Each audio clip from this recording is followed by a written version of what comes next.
Seconds do count. Please, and in fact, 2 minutes to be exact to save a life. Treena, can you just hold on a second, please?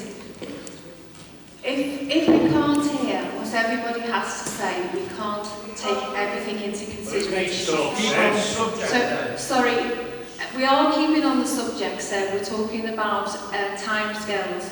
So if you could just please have some order so that this committee can make this important decision one way or the other. But we need to be able to hear all of the presentations made. So can I please ask for some order? Thank you, Treena. Continue, please. Thanks, Chair. So seconds do count, and in fact 2 minutes to be exact to save a life. And you know, this application will be the last chance for people of West Kirby to give them these vital couple of minutes. And you know, I watched a YouTube video of a 360 degrees view of a house fire, and how those couple of minutes is critical in saving lives. And you know, it's been mentioned in that video tonight, and you know, quite frankly, I think you should all watch it.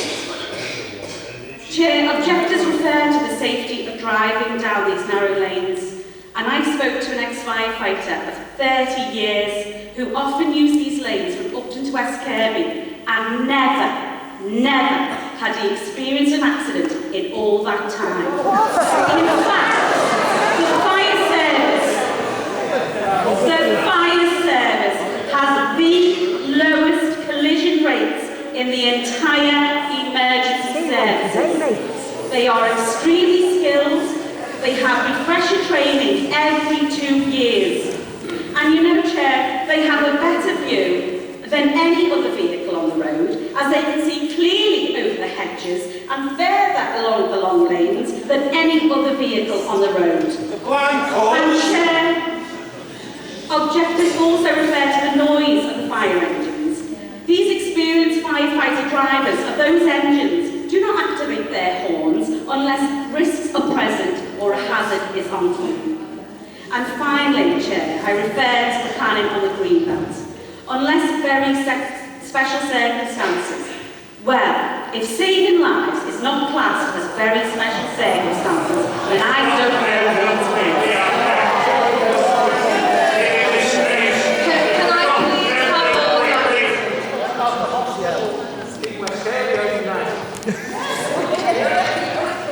I have asked on several occasions now for order. If this continues, I will have to ask people to leave. Because it's important that we hear all of the comments, regardless of whether you agree with them or not. It's important that I hear all of the comments of the whole of the committee. Okay, so I will ask people to move from this hall if this continues. Can I support the Chair in that? It is important to hear all the arguments, and I would ask you to act with more dignity than the fire service acted when it refused to listen.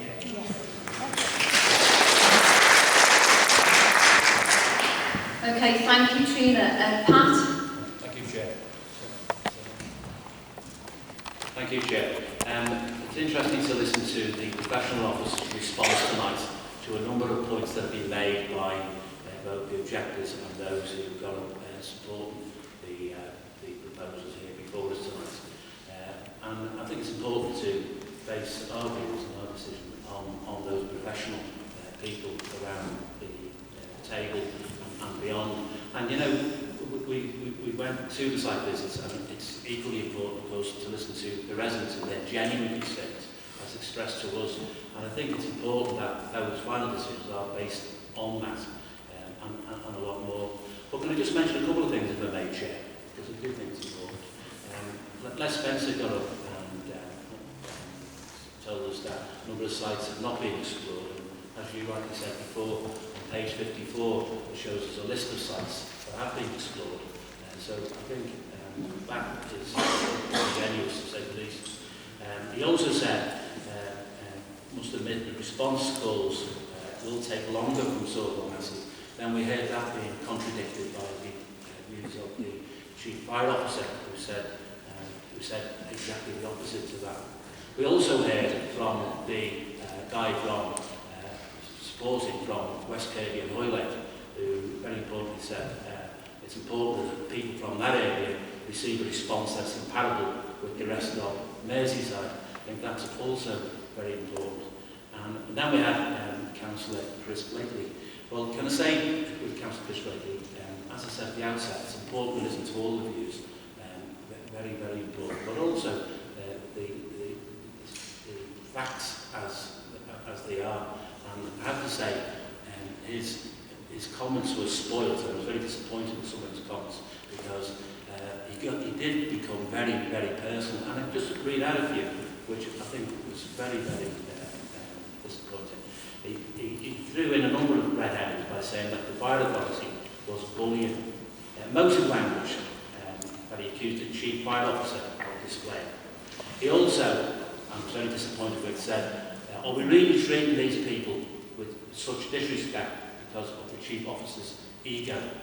Then he went on to say, simply trying to fabricate a case. I think all that emotive language really doesn't help, and it doesn't help the people who he's supporting here tonight.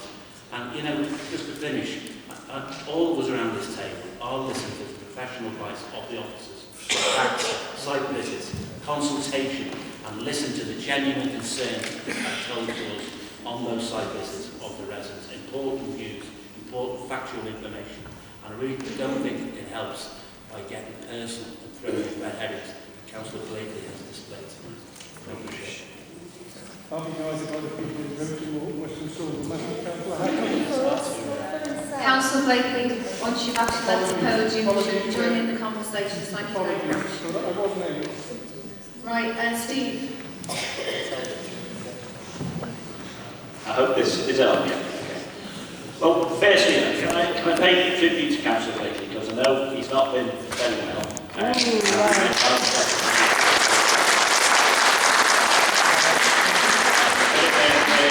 Is due.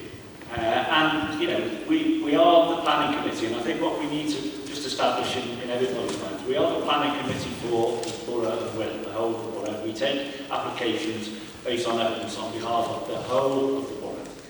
And clearly ward councillors and ward representatives and local representatives will put their views as strongly as they possibly can.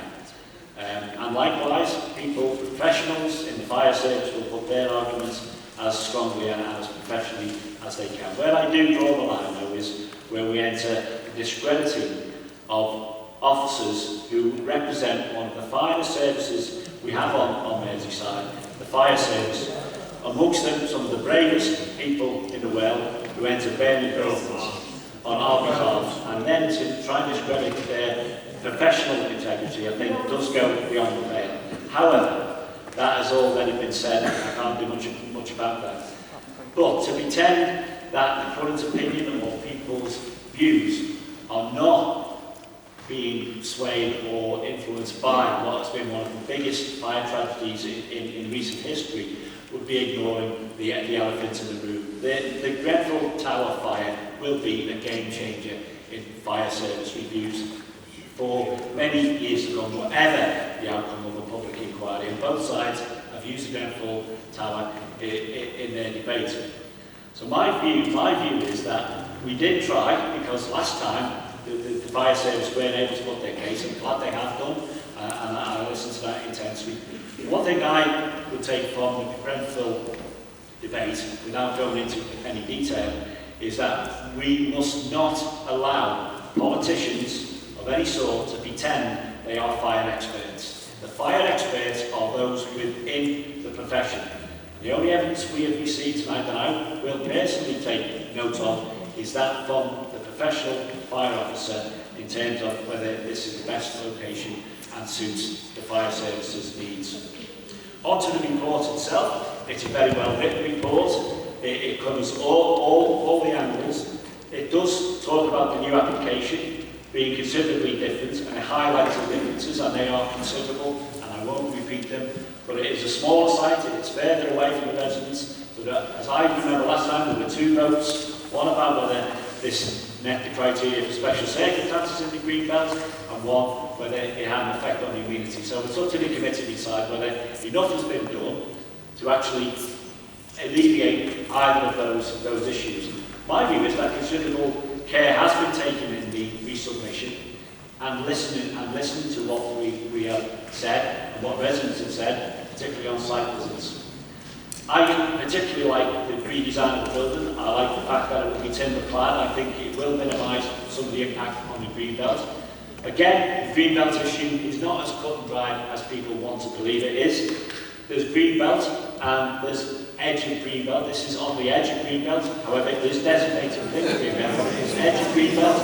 And each piece of land and each application has to be taken on the merits just surrounding that. My belief last time was, given the evidence that was available, that the special circumstances had been met.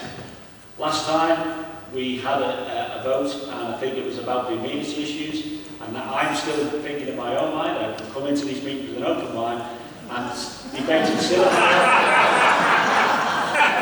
I come into these meetings with an open mind, as we all should, and I'm still debating in my mind whether the amenity issues have been created. Significant improvements have been made in that, and I will very, very carefully consider how I use my vote, but I do particularly draw the line at the attack on professional integrity. We did seek, whether you think it's independent or not, we did seek independent advice from another fire officer from another service.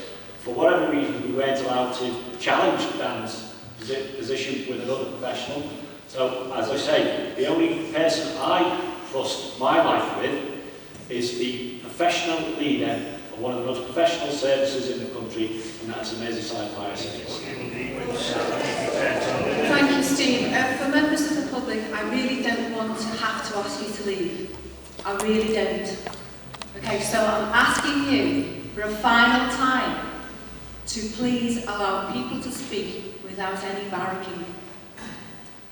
It is a very important issue. It's a very emotive issue. And I respect that. I also have respect of my colleagues around this table, that they will come into this committee with an open mind. And I don't like the fact that people are suggesting that that is not the case. This is not a political committee. I can't take questions from the floor, so can I just take Eddie Boult, please?